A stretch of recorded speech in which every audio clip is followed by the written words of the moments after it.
I will show you how to make the best sourdough bread in the world.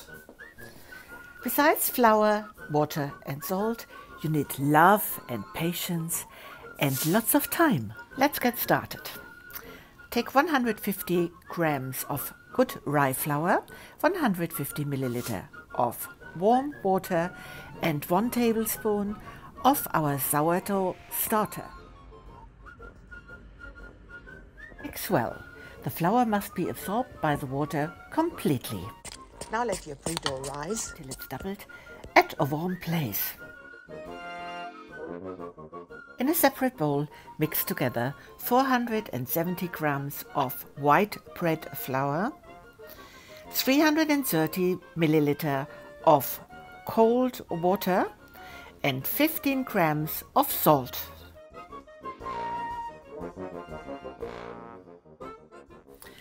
After your bread dough has risen for a couple of hours and it's nice and bubbly and smelly, pour it into the flour mixture. Before you do that, don't forget to take 1 tablespoon from your bread dough and put it back in the glass where you have your starter. Now mix with a spoon and put the entire dough into your kitchen machine. For about 15 minutes. Or until the dough separates from the side of the bowl and is nice and shiny. Now cover the dough well and transfer the dough into the fridge, but you have to take it out in the first 2 hours, every hour or so, to stretch and fold. And I show you now how. Our dough now is still very weak and we need to strengthen it by stretching and folding, stretching and folding, stretching and folding. This is probably the most important process of the whole sourdough bread baking. You stretch your dough 4 to 5 times. By doing so, you incorporate lots of air and the dough becomes very, very elastic.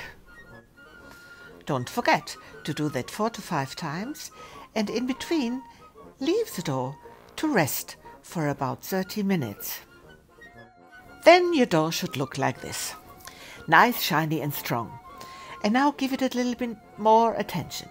Lift it from the middle and let it just flow over your fingers. Fold it and lift it and fold it and lift it. Maybe 3-4 more times.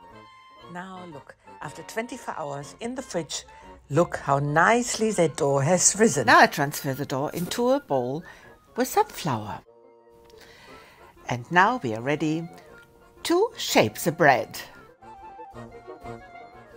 Please make sure that the seam is upwards first.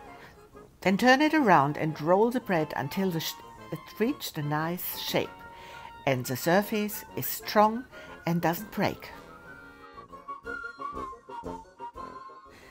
Let your nice bread now rest for another half an hour.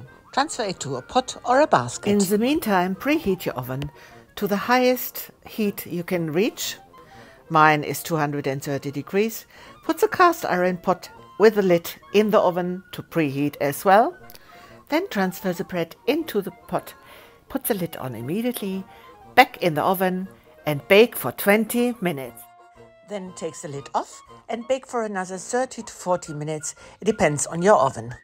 To see if your bread is ready to eat, just knock at it. If it sounds hollow and very firm, then you did the right thing. And congratulations, your first bread has been baked to perfection. Ah yeah, one more thing. Don't cut it while the bread is still hot, because otherwise it gets very soggy inside and you won't enjoy it. I'll tell you another little secret. You can use the same dough for making delicious German Brötchen or French baguettes. Bon appétit!